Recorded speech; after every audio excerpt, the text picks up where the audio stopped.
Hi అండి, చూస్తున్నారు కదా, ఇవైతే బొచ్చె అంటాం, మేము బొచ్చు చేపలు అని అంటాము. ఈరోజు వీటి రెసిపీ అయితే చేస్తున్నాం. మొన్న అయితే రవ్వ చేపలు అయితే రెసిపీ అయితే చేసాము. ఈరోజు అయితే బొచ్చు చేపలు అయితే రెసిపీ చేస్తున్నాం అండి. నున్నగా జారిపోతుంది. ఇవి ఎలా కర్రీ చేసుకోవాలో, ఎలా క్లీనింగ్ చేసుకోవాలో నేను చూపిస్తాను. ఇప్పుడైతే ప్రాసెస్లోకి వెళ్ళిపోదాం అండి. ఇప్పుడు మనం అయితే స్కిన్ అయితే తీద్దామండి. ఒకసారి ఎలా చేస్తామో చూడండి. మాకైతే స్కిన్ తీసేది అలవాటు అండి. మేమైతే నీట్గా తీసుకుంటాం. ఈ విధంగా అయితే మీరైతే నీట్గా స్కిన్ అయితే తీసేసుకోవాలి.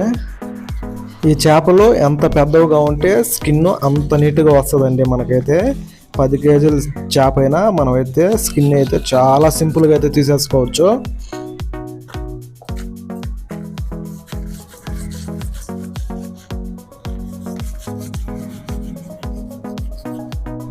మీరు చేపలకి స్కిన్ తీసేటప్పుడు చాలా జాగ్రత్తగా తీయాలండి.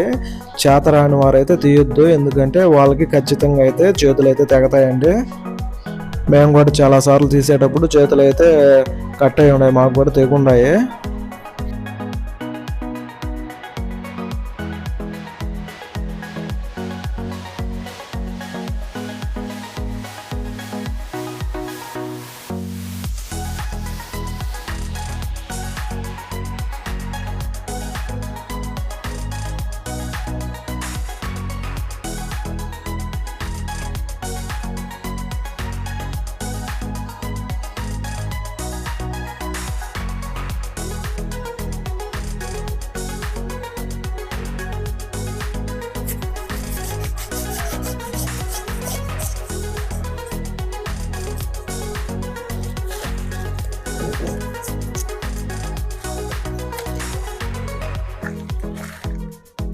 ఈ బొచ్చు చేపకి ఈ తలకాయ పెద్దదిగా ఉంటుందండి, అందుకని దీనికి ముక్కలు ఎక్కువ పడవు.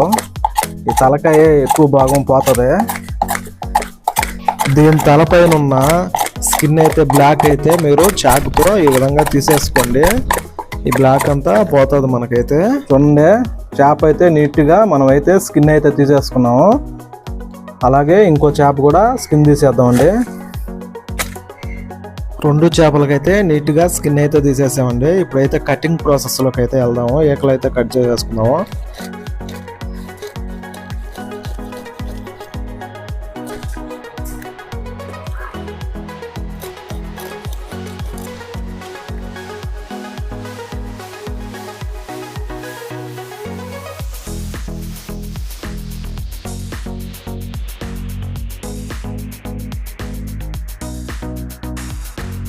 ఇప్పుడైతే మనం కటింగ్ ప్రాసెస్లోకి వెళ్ళిపోదామండి. మీరైతే 1.5 ఇంచు ముక్కలు వెడల్పుగా అయితే కట్ చేసుకోండి. సన్న ముక్కలుగా అయితే కోసుకోవద్దు. సన్న ముక్కలుగా కోసుకున్నారంటే మనకి కర్రీలోకి పనికిరావండి, అవి అయితే ఫ్రైలోకే పనికొస్తాయి. మీరు మినిమం 1.5 ఇంచు సైజు ఉండే ముక్కలే కట్ చేసుకోండి. మన పులుసులోకి అయితే బాగుంటాయి. అలా కాకుండా సన్న ముక్కలుగా కట్ చేసుకుంటే అవి కర్రీలో ఇరిగిపోతాయండి. మన కర్రీ కూడా అంత నీట్గా పర్ఫెక్ట్గా అయితే రాదు.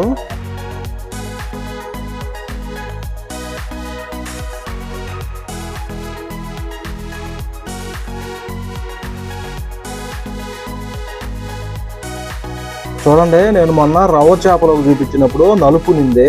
మనకి బొచ్చు చేపకైతే దీనికైతే నలుపు అయితే ఉండదండి, తెల్లగానే ఉంటుంది మొత్తం. దీనికి పెద్ద డస్ట్ అయితే ఉండదండి. క్లీనింగ్ కూడా చాలా సింపుల్గా చేసుకోవచ్చు.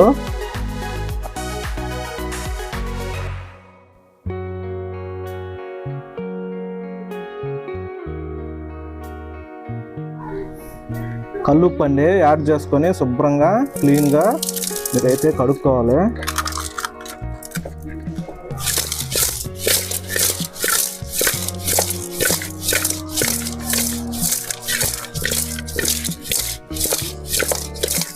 ఒక్కసారి చేత్తో కూడా మీరైతే నీట్గా కలుపుకోండి. కలుపుకొని నీట్గా కడుక్కొని పక్కన పెట్టుకోండి. ఏమంటే మనకు కావాల్సిన ఫిష్ కర్రీలో కావాల్సిన పదార్థాలండి. ఆనియన్స్ నేనైతే సన్నగా తరిగి పెట్టుకున్నాను. అలాగే పచ్చిమిర్చి ఒక 4 తీసుకొని మధ్యలో చీల్చి పక్కన పెట్టుకున్నాను. టమాటా కూడా ఒక మీడియం సైజు పెద్ద టమాటాలండి. ఇవైతే ఒక 5 తీసుకొని సన్నగా కట్ చేసి అయితే నేనైతే పెట్టుకున్నాను. ఈ కొత్తిమీర, పుదీనా, కరివేపాకు ఇప్పుడు చూసారా, వెల్లుల్లి రెప్పలండి కచ్చా పచ్చిగా దంచుకొని పక్కన అయితే పెట్టుకున్నాను. చింతపండు అయితే ఒక 100 గ్రాములు అయితే ఉంటుంది. దాని అయితే మనం తీసుకొని ముందుగా వాటర్లో అయితే నానబెట్టుకోవాలి.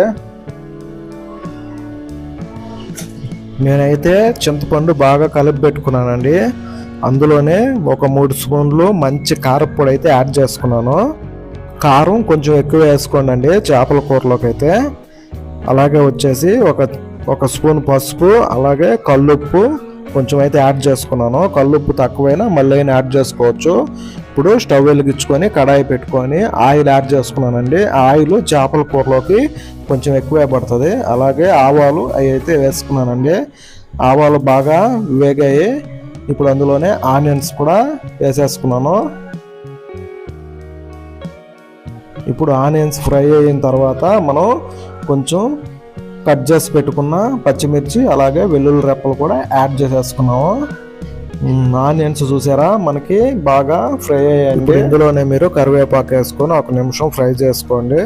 అలాగే టమాటా ముక్కలు కూడా వేసేసుకోండి అండి. నేనైతే సన్నగా తరిగి పెట్టుకున్నానండి. అలా తరిగి పెట్టుకున్నట్టు వేసుకుంటేనే మనకి టేస్ట్ ఉంటుందండి బాగా.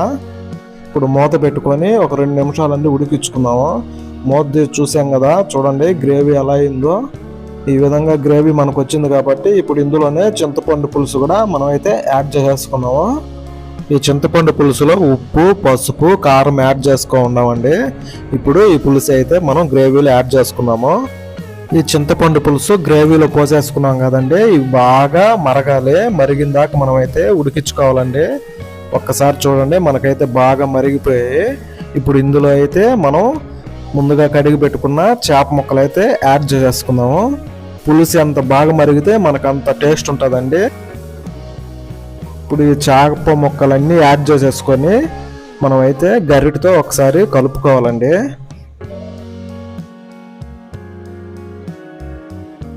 చేప ముక్కలన్నీ మనం అయితే యాడ్ చేసుకున్నామండి. ఒక్కసారి అయితే మీరు గరిట పెట్టుకొని ఈ విధంగా కలుపుకోండి. మళ్ళీ అయితే మీరు గరిట పెట్టి అయితే కలపలేరు. ఇప్పుడైతే మనం ఒక 5 నిమిషాలు మూత పెట్టి కుక్ చేసుకున్నామండి. 5 నిమిషాలు అయితే అయిపోయిందండి. మనకైతే ఒకసారి మూత చూద్దాము. చూసారా మన కర్రీ ఎలా ఉడుకుతుందోనో. ఇప్పుడైతే మీరు గరిట పట్టి అయితే కలుపుకోవద్దండి. కడాయిని క్లాత్ తో పట్టుకొని ఈ విధంగా రోల్ చేసుకోండి. చేప ముక్కలు అయితే మనకి కదిలి పర్ఫెక్ట్ గా ఉడుకుతాయి. ఇప్పుడు మళ్ళీ మనం కడాయి పెట్టుకొని మూత పెట్టుకొని 10 నిమిషాలండి లో ఫ్లేమ్ లో ఉడికించుకోవాలి. మనకు 10 నిమిషాలు అయిపోయిందండి. ఒక్కసారి మూత చూద్దాము. చూడండి కర్రీ అయితే పర్ఫెక్ట్ గా మనకైతే కుక్ అయింది. ఇప్పుడు మంచి ఫిష్ మసాలా కూడా యాడ్ చేసుకున్నాము. మేమైతే షాప్లో కొనమండి, ఇంటి దగ్గర మనం అయితే ఓన్గా చేసుకుంటాం ఈ ఫిష్ మసాలా అయితే. మీకు ఈ ఫిష్ మసాలా కావాలంటే కామెంట్ పెట్టండి, నేనైతే రిప్లై ఇస్తాను. ఇప్పుడు ఒక్కసారి ఈ విధంగా రోల్ చేసుకొని మీరు స్టవ్ మీద అయితే పెట్టేసుకోండి. రోల్ చేసేసుకున్నాం కదా. ఇప్పుడు ఇందులోనే కొత్తిమీర, పుదీనా అయితే మనం యాడ్ చేసేసుకున్నాము. యాడ్ చేసేసుకొని 2 నిమిషాలండి మూత పెట్టేసుకొని ఉడికించుకున్నాము. 2 నిమిషాలు అయితే అయిపోయిందండి. ఇప్పుడైతే దించేసుకొని ఈ కర్రీని అయితే ఒక పట్టు పట్టేద్దాము. ఒకసారి మన ఫిష్ కర్రీ మూత తీసి అయితే చూద్దామండి. ఇదైతే బాగా చల్లారింది. చూసారా కర్రీ అయితే ఎలా ఉందో. ఏమండి రైస్ వేసుకొని చేప ముక్కలు వేసుకొని చేపల పులుసు వేసుకొని తింటుంటే ఉంటుందండి. అబ్బబ్బబ్బా ఆ టేస్ట్, ఆ రుచే వేరే లెవెల్ అండి. ఇప్పుడు కర్రీ ఎలా ఉందో ఒకసారి టేస్ట్ చేద్దామండి. చేప ముక్కలు పక్కన పెట్టుకున్నావా, ముందుగా ఒకసారి పులుసుతో తిందామండి మనం అయితే.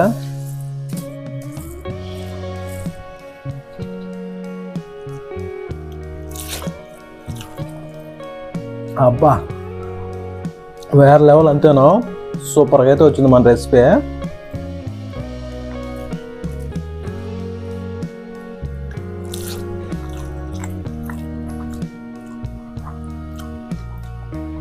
చేప ముక్క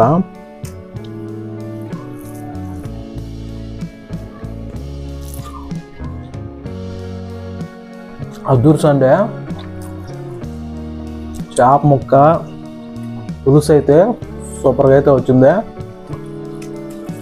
ఈ బొచ్చు చేపలో మనకి ముళ్ళు అయితే చాలా తక్కువ ఉంటాయండి, అలాగే టేస్ట్ కూడా చాలా బాగుంటుంది. ఈ చేపని మీ సైడ్ ఏమంటారో కామెంట్ అయితే చేయండి.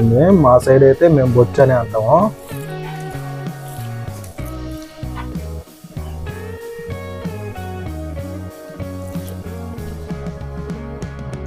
ఇలా అయితే తినాలి చేప,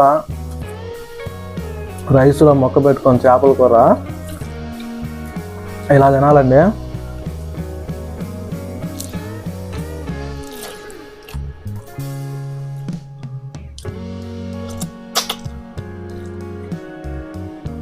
సూపర్ టేస్ట్ అయితే ఉందండి.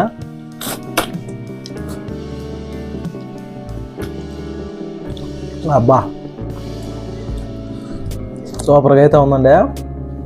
ఈ విధంగా అయితే మీరు ఎప్పుడైనా చేసుకొని తింటే మాకైతే కామెంట్ చేయండి. అలాగే మన వీడియో నచ్చితే లైక్ చేయండి. మర్చిపోకుండా మన ఛానల్ సబ్స్క్రైబ్ చేసుకోండి ఫ్రెండ్స్.